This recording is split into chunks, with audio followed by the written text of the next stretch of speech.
Well, hello, creatives, community, and kind folks out there. Welcome to RPG with DBJ, Bridgerton. Enough said. Episode's done. Thank you very much for joining me. No, um, in our in this very random, slightly obnoxious theme of mine recently, bringing the channel back for its like third season, I believe, or maybe fourth season, talking about an excellent premise, terrible execution, maybe hidden gem television or movie series um, over the past year that many of us, I believe, yes, anecdotally, some of you may not be in the exact same position, but I know over the past 12 months, I have absorbed quite a bit of television and movies, and some of that time I won't be able to get back. So I said, well, I can't be the only person that's punished in in uh, in my ability to absorb a lot of content. There must be other people out there uh, who uh, used lots of time and energy that they could have used for more productive methods. Now, this one is a little bit of a not a little bit, no, that's a lie. This one's a very much a guilty pleasure, and I can't believe I got roped into it. Like, if I can be a little stereotypical, oh my god, I can't believe I love this show. Okay, so let's get to the point of this, all right? Because I'm going to be a little bit unfair right up front, and then we'll get into the nitty gritty. So I had literally zero interest in watching this show, Bridgerton. So to give you some context, Bridgerton is a television series based on a book that aired on Netflix here in the States. And I had zero interest in watching it. And, but my wife and I, we go back and forth on different television shows. We have plenty in movies and such. And there's plenty that are right in the middle. Both of us are like, got great characters, got some action for me, got some an intrigue, maybe some suspense. If it's something with some great character connections and a good setting, maybe a little family drama. She loves it. So okay, we're right down the middle. But I get to this show and she's like, "Hey, I want to watch this really colorful thing, this high drama, whatever." And I almost got a cramp in my orbital sockets from rolling my eyes so hard. I'm like, "All right, fine." And then I sit down and watch the show, and yeah, it's not a little bit. It is every bit a over dramatic social light kind of show, but it it knows what it is, and it's doing it in all the right places. And for that, I have to give it a slow clap. I got to give it a slow clap. Is it derivative? Hell yes. Is it all a bunch of pretty people, including like the main actor whose name is okay. Let's see if I could pronounce the name. Um, it's either Roger Jean Paget, if you want, Page, or Reggie Jean Page. I don't know. I'm thinking it's Reggie. It's here in the States would be Reggie Jean Page or something, but it's crazy. So anyway, let's do a little. Let's all get on the same page if you haven't seen the show, and then we're going to talk about why the hell we're going to talk about this for tabletop RPGs. All right, so Bridgerton is an American streaming television period drama series created by Chris Van Dusen and produced by Shonda Rhimes. It is based on Julia Quinn's novels set in the competitive world of Regency era London's um, during London's ton during the season when debutantes are presented at court. Bridgerton is Shonda Rhimes' first scripted Netflix series. It aired December 25th, 2020. The 8-episode first season was met with positive reviews. Oh, more than a little positive. Okay, so the plot is the drama takes place in 19th century London. It centers on the aristocratic Bridgerton family, The widow Violet, Dowager Viscountess Bridgerton, is mother to 8 children, her 4 sons, and her 4 daughters. There's a bunch of names: Anthony, Benedict, Colin, Gregory, her 4 daughters Daphne, Eloise, Francesca, and Hyacinth. Also featured are their gaudy neighbors, the Featheringtons, Portia, Lady Featherington, her husband, the Baron, and their 3 daughters, Philippa, Prudence, and Penelope. Yeah, yes, it's a lot of names. They did a really good job juggling all these people and introducing you to each of them in their own way by going back and forth with all juggling act, but really good how they did it.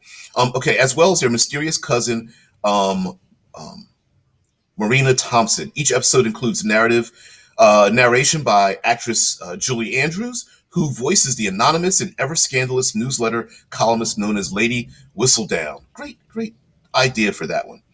Um, Unlike the series of novels, Bridgerton is set in an alternate history with a racially integrated Regency era London where people of color are members of the Ton, some with titles granted by the sovereign. Creator Chris Van Dusen was inspired by historical debate over the 1940s African ancestry myth of Charlotte of Mickelberg, I believe Mickelberg Strilitz, to base the show in an alternative history in which Queen Charlotte's mixed race heritage was not only well established, but was transformative for Black people and other people of color in England.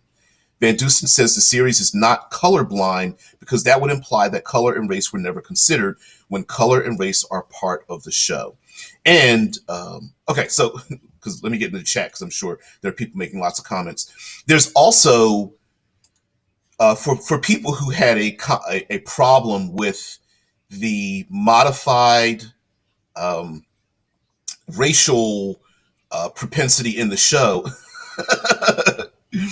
You're so funny there, Omen. You should add hearts and bubble sparkles when you do that. Oh, I love this show.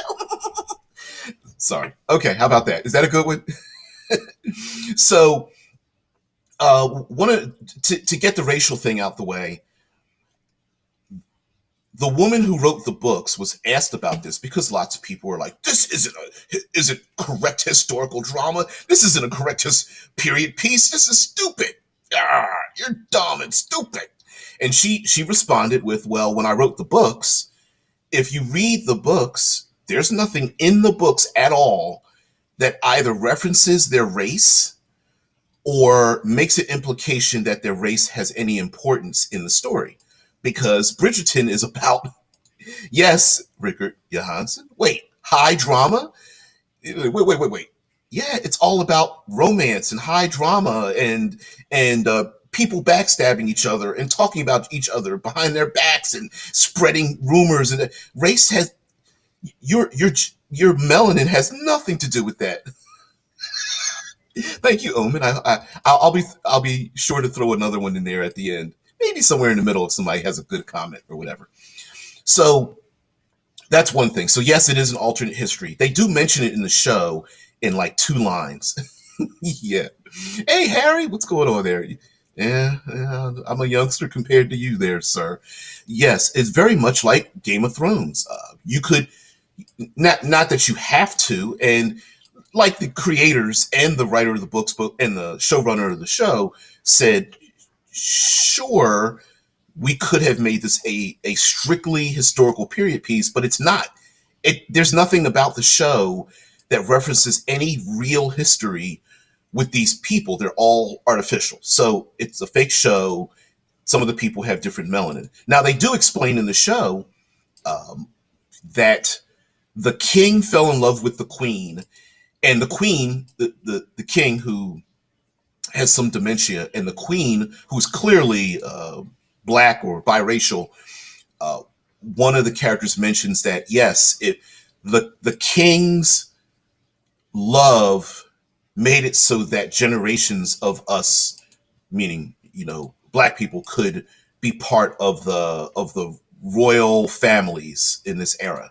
And that was basically their explanation. Like, you know what? Love conquers all. And that's how they explain it, which is like no explanation at all. And remember, we talked about mystery boxes, and we were saying that sometimes The worst thing you can do in a mystery box show is to set up a premise and then keep trying to pick at the scab of the premise and never answer it. Um, well, in many ways, thanks for the coffee there, Harry. Oh man, and thanks for the thumb. I always feel your thumbs because they're blunt and beefy. I really appreciate it, man. Thank you so much for that. For the super chats, I love it. So what can we learn now that we got past that part of it, the controversy of the part, which if you take a look at the show, when it comes to pretty people, you're just looking all around at all the people, you're just like, yeah, when you're that beautiful, the color doesn't matter any longer at all, right? Yeah, like Rickard says, it's still iffy if it's not an original intellectual property. But other than that, alt history means something is different, and that's up to the creators. Exactly. Also, it depends on what story they're telling, right? When we mentioned about mystery boxes and premises before, sometimes the premise doesn't need an explanation. It just is. The quiet place, or a quiet place where there's maybe aliens. They could be genetically created or whatever. There's aliens running around. They hear something, they kill it. So everybody's got to be quiet. Do we know where they came from? They give a vague hint as to when it happened, a little bit of a timeline, but no one really knows. But that's not the point of it. The point is to tell this show about the high drama of pretty people. So if we can get into Bridgerton and why it is that, or what we can use for this for our tabletop role playing games, let's dig into it. So in the television show, there isn't very much action at all. And yet our fantasy role playing games, or even modern or sci fi role playing games, tend to be packed with a lot of action. But I think what we can learn from Bridgerton is that you can, much like Game of Thrones, because Game of Thrones, whenever the action started, whenever the blades were drawn, people got into violence, people got dead. So there must be other ways to solve issues. And if you have players who are willing to or want to have a game where there's a lot of court intrigue and such, this is great. And what the show really does very well is set up the rules for the court intrigue in the first place, the participants of that intrigue, and then sets the ball rolling. Okay, so a number of the rules that they set up is that this is an era where there is the well, is no better. There's no good way to say this. All the women have to get dressed up because they got to find a man. Okay, they got to get married, and the men show up and the women show up, and they are not allowed to be seen. I mean, there's not supposed to be any idea of impropriety in private. So the first rule is that everything has to be air quotes in public, meaning that they go to they have the different royal families host these various parties, and the young women who are supposed to be they're not supposed to be flowered yet, and the young men, the gentleman callers, try to charm the young ladies, and usually within like a dance floor, or they're having food or whatnot. And on the outskirts, you have the rest of the royal families who are also talking. And so, much like any social conflict, they're always breaking off in these little groups, and they're talking about each other. There's a lot of vocal double speak in it. People being polite to each other, but they know they hate each other. People giving compliments when they mean the opposite. People making idle threats to each other. Although if you were to write it down, it sounds like a compliment. There's a lot of that. And for me, I love that idea because other than having different languages in our role-playing games, like, oh, I speak Elven rather than Draconian or something, not only could you give away clues as to what languages people are speaking, uh, Harry's like, rolled a one on my charm skill here, boss. What happens next? Yeah, there's a lot of things could happen just by misrepresenting yourself, trying to get across an idea by saying one thing but trying to mean something else. You could throw in a ton of social obstacle skills to do such a thing. Also, trying to insert yourself into a conversation or extricate yourself out of a conversation may be important, and what people say about it. One of the things during this time that they really introduced in the television show is that it's improper for an unmarried young lady to be seen to be in private with a young gentleman caller, as if there's going to be something wrong with her.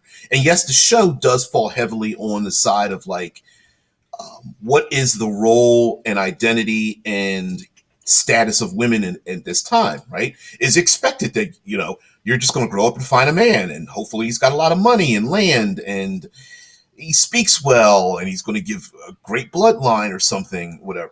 There's a lot of that.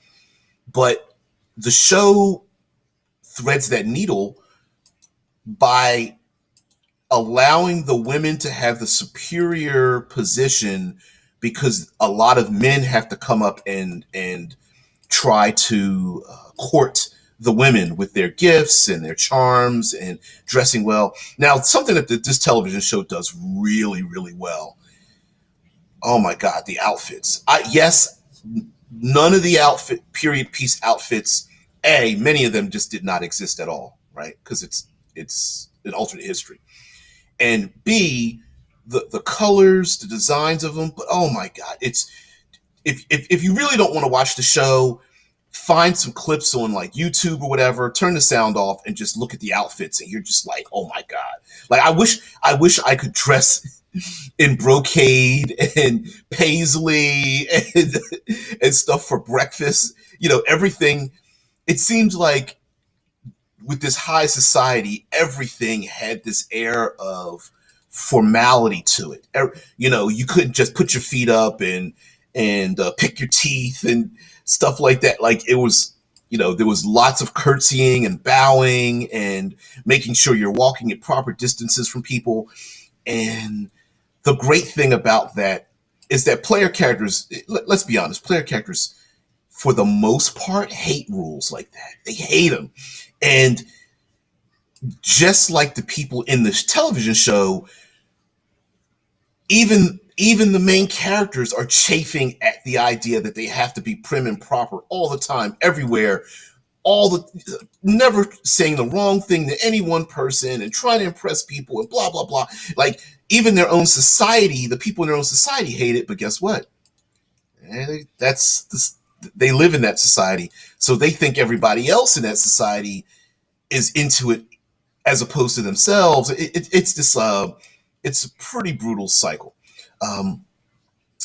Tesla Ranger in our Discord puts in copies of two images and says the portrait of the Bridgerton brothers in the family home is a send-up of of 1761 to 66 painting of Henry Fane, Inigo Jones, and Charles Blair of Sir Joshua Reynolds. I didn't know that. I see, because of the top. Yeah, the top image are the actors, as if it's in a painting. But it's the actors, and then there's a bottom picture and stuff. Yeah, and they pulled very. I mean, no doubt they pulled so heavily from the 19th century, London aristocracy and such. Yeah, and then they set this show in that time period. One of the other things that the player characters might be involved in are duels, and there are lethal duels. Now, after having seen this television show and Hamilton, because one spawned the other, I can't remember which one I saw first. Hamilton airing on Disney Plus here in the States. Don't know if you could see it, not for free, but if you have a certain streaming service, whether you could see it somewhere else. But it brought the idea of duels.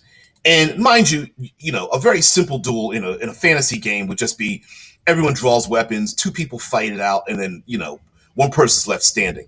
But these duels using firearms, of course, you don't necessarily have to have firearms. You could have magic wands, you could have spells, or whatever the rules could be.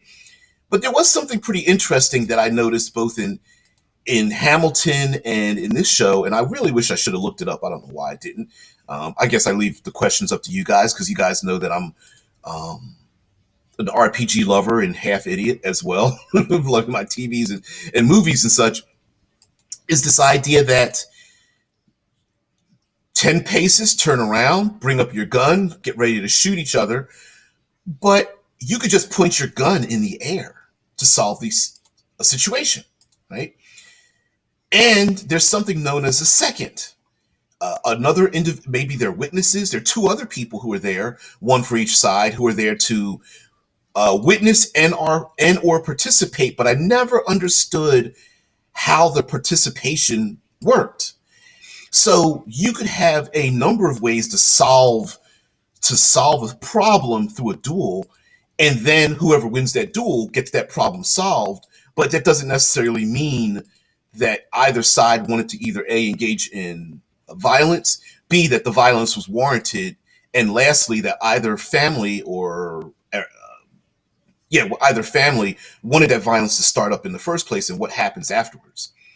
Um, Omen says, to advertise about my own work, I created 4 continents for each of the 4 major ethnicities. However, in the industrial era of the setting, the Africa analog is more advanced than all the others. Yeah, and that's something that I think uh, I didn't do a show in February, any shows in February, and I don't think I really need to rehash anything about like Black History Month here in the States and whatnot. But one problem that happens when non-Euro cultures are used is that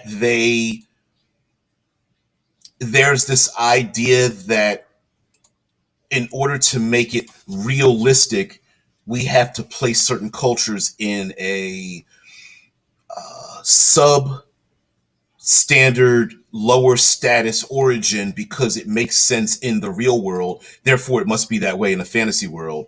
And there's no need to do that as an analog in a fantasy setting anyway. And that's why a lot of people who are, you, you know, do not have a European culture background are like, why do you guys keep doing this? And other people are like, what? I don't understand. We threw, I don't know, Far East Asians into this world. Why? What's the problem? And they're like, because you keep putting us down there in the bottom rung as if that's a real thing, instead of just making it an equal setting, equal footing. Now, the people in that world may think that, but that doesn't mean you should do that as a setting trope. You know what I mean? Uh, that Omen says, that said, among the 4 ethnicities, the African analogs or the El Elboros,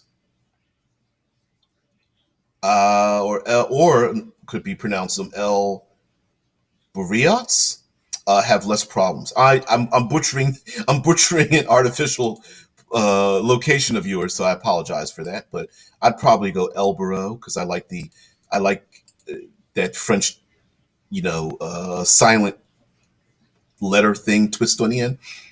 Yeah, and like Rickard says, but what is African? We are talking Northern African, Central, Southern. Yep. And the idea would be like the controversy over Star Wars being woke, and it's like, yeah, but in Star Wars there are no black people. There's no white people either. There's no Asians in Star Wars because those places don't exist. So yeah, you can't. Yeah. So the other thing that I think we can learn from Bridgerton, yes, Bridgerton, of course, this high drama television show, is that the things that you say and do, and the things that you don't say and do, can have long lasting repercussions. For example, in the show, our main characters that we're following start out basically not liking each other. But they also don't want to play the game of the courts. They chafe at it, despite the fact that they're both beautiful people, and so they make a deal to keep everyone away from either of us. We're going to pretend like we're into each other.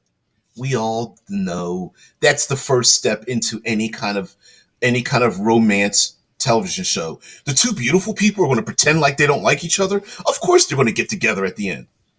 And they set that up clearly. But it is kind of cool to have like the maybe there's some NPCs or the player characters have to pretend to be something that they aren't and try to keep up the facade for as long as they can before people start chipping away at the fallacy of it because it might set off someone or maybe they're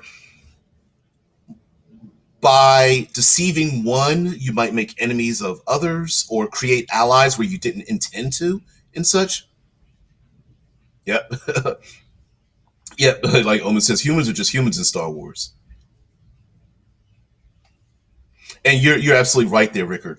Mali was different from Carthage, which was different from tribal Africa. Exactly. There's a man. I should do a.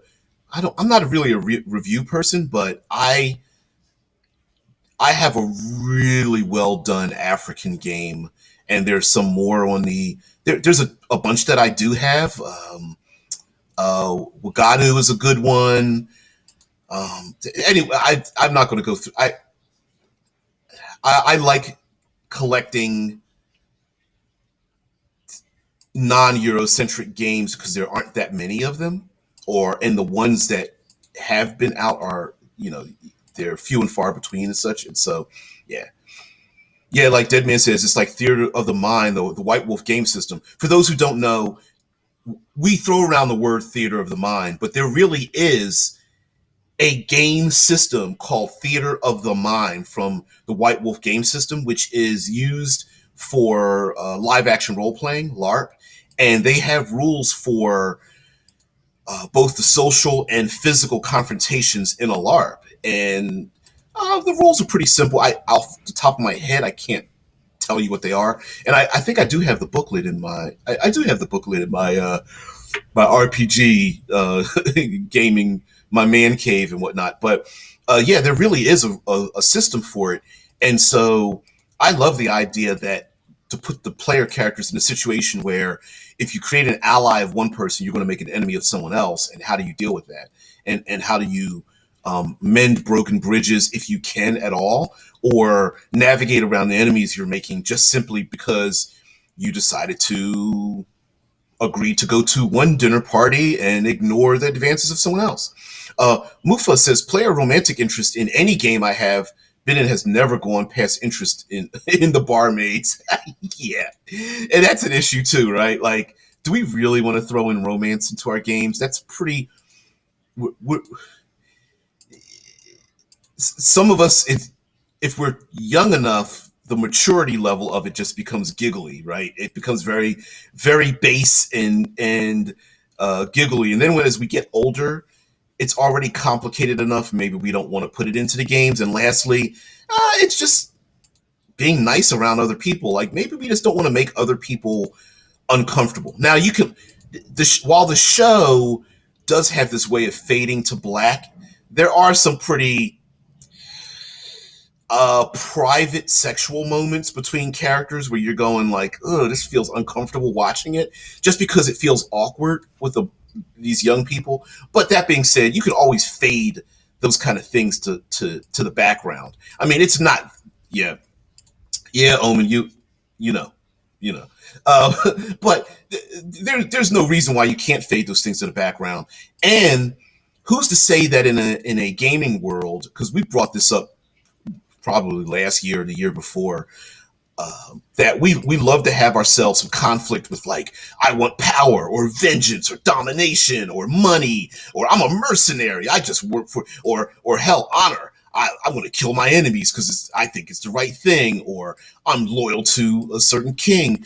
But we very rarely throw in conflict based on romance. I mean, what if a Medusa or Harpies, or what are some other?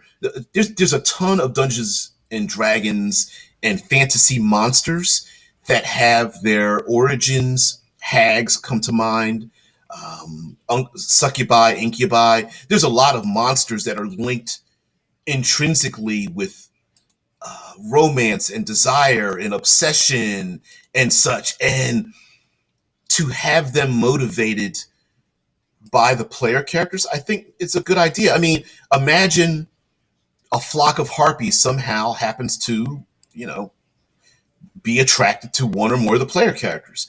And they keep committing crimes and violence for the so-called benefit of the player characters. Like, hey, I found you a nice amulet, and drops it to the player character's lap. And they're like, oh, it's got blood and flesh on it. Where'd you get this from?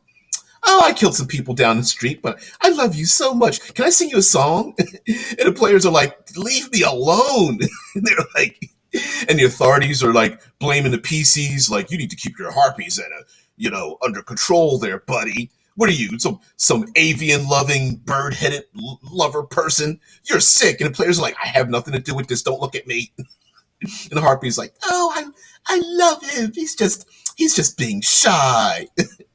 And, you know what I mean? Like, that would be pretty interesting to have a Medusa who's in love with, who's obsessed with one of the player characters and is trying to like turn people to stone as some kind of like gift to the player characters or something, or whatever. And if the player characters try to kill them, everyone else is looking at the player characters like they're wrong. Like, why would you kill that succubus? You know that succubus loved you. Yeah, like Rickard says, do you really want to do romantic role play with your DM? Do you want your DM to go through that? Remember, they control the monsters. Yeah, yeah. Now, mind you, there are role playing games.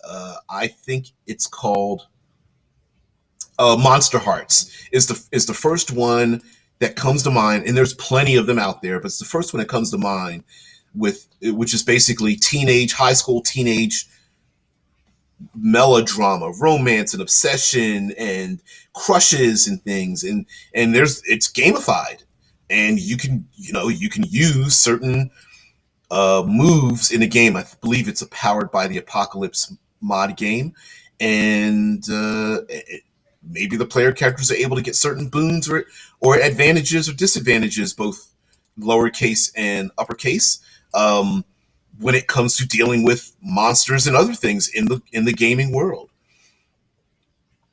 Uh, you know, it's like there's it doesn't need to mean that things need to be equal, right? A player character doesn't need to fall in love with a Medusa just because the Medusa loves the player character, or maybe the player character is trying to impress someone, or they're put in a social situation. Like, for example, like in Bridgerton, the men are supposed to go to court the women, and the women are supposed to be courted by the men.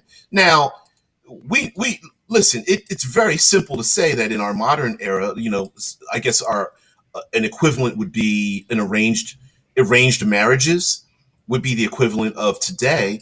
But you know, how easy would it be in that situation? We know right off the top of my head, I'm like, there's a lot of, you're making a lot of assumptions, assuming that the men want the women and the women want the men in the first place. A, that they have an interest today now. B, that they have an interest sexually at all. And that maybe they don't want other people watching them while they court each other, right? Like, hey, you want to meet someone, you don't want 30 people hanging around making sure that you curtsy correctly and you hand over the proper gifts and you speak a proper way in a certain way and stuff. But that's what's going on in the show. And those are the rules of the society at the time. And, one of the characters who's like, my sister has to get married to the proper man. He's got his own chick on the side. And there are people in the show that are the anti-establishment. They are either not part of the aristocracy, and that's a bad thing, right? You don't have royal blood, you're not part of the royal family, you don't get to participate, or they've rejected it, and so by them rejecting it, the aristocracy has rejected them. We know for a fact that, like, People that are lower status sometimes can get away with things that people in high status can't. They can walk around, sneak around, and do things. Maybe certain job functions in your setting place people above, higher or lower status, despite the fact that in maybe another culture that has nothing to do with it. For example, and I couldn't tell you which culture, the act of dealing with the dead, people who do death rites, handle dead bodies and such, have been considered untouchable in some cultures. Or maybe there's certain job functions where you just get dirty, like being a miner or being a farmer or a service industry, weaver. Uh, what's a person that does shoes? Make people who make shoes, clothing, seamstresses and such. Maybe they're seemed lower status. How about artistry? Song, dance, music, acting, theater. Maybe it's entertaining, but yeah, you can't be part of the aristocracy and still be an artist or something. Cobblers, yes, thank you very much, cobblers. And there are lots of micro. You can go down a rabbit hole of micro. All of you guys, damn it, I love you guys. You guys are my are are my brain implant in the future. Yes, cobbler. Yeah, I did go down a rabbit hole of medieval jobs at one point.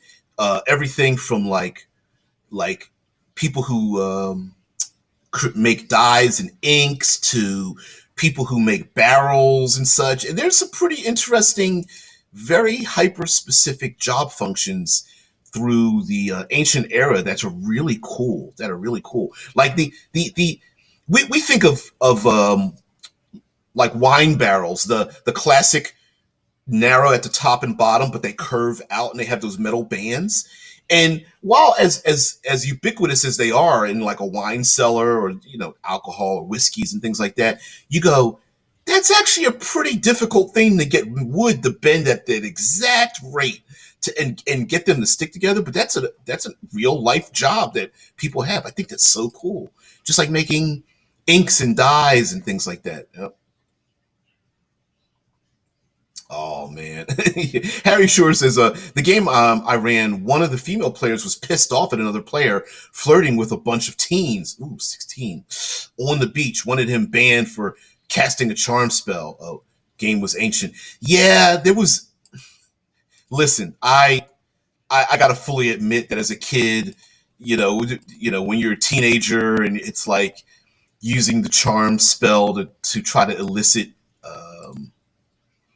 Certain actions out of people. A cooper.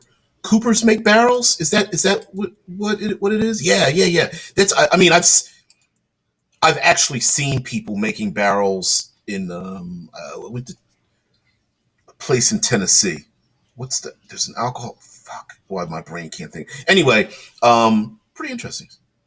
Yeah, Omen says it's not as easy as people might think. Oh hell yeah, yeah. Coopers equals the barrels. Yeah, the making the getting the iron bands and the wood, and you have to like bang them together so they're airtight and all that, or well, fluid tight. It's pretty interesting. I anyway the to this brings up a little bit of controversy when it comes to Pepe Le Pew. Before we get out of here, Pepe Le Pew. For those who do not know, Pepe Le Pew is a cartoon character, a skunk, and Pepe Le Pew, French skunk, smells terrible. Often is very flirtatious, and often falls for a black and white cat with a similar coloring. Often that cat ends up walking under like paint or something and gets a white stripe, etc. And Pepe is always trying to flirt with this cat. And of course, the female cat is just like, please leave me alone. Well, I have to agree with some people that were just like, I don't remember Pepe Le Pew being handsy.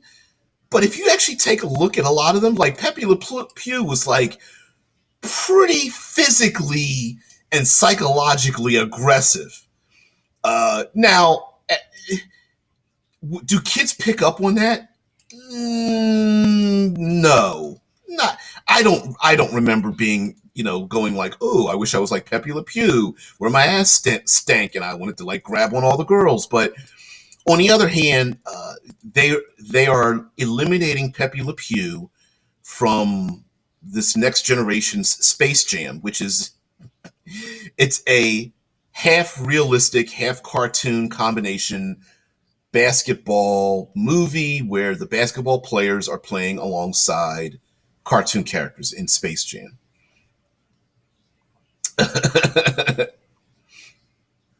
Yeah, yeah. And like Omen says, he has no idea she's not a skunk. Exactly. Uh, yeah, and Rickard says a flirtatious, stupid, and don't understand. No, yeah. I mean, listen, no one was clamoring for a Pepe Le Pew movie, right? Like everyone's feelings are hurt. Like you can't bear that. This is stupid. It's censorship, and it's like, if you really took a look at those, they are super problematic, right? Yeah, right, right. Yeah, like they might think it's okay. Yeah, listen, no one's going around burning all the copies of what is out there already. They're just saying, don't put it in this movie. And you're like, yeah. Casper Tusel says, to be honest, Space Jam was a fucking trip. Yeah, it was. It's like, what? Mm-mm-mm. Yeah. Listen, just because something used to be a certain way doesn't mean that we need to think it's okay, right? For its time, all right. For now, no, I think it's pretty problematic. It's clearly problematic. Like this isn't a situation where you're going, I don't know, I'm on the fence. Yeah, it's problematic. And listen, yeah. Harry's like Disney equals PC. Yeah, because they're a company. They have the right. When people have the wrong idea of what censorship is.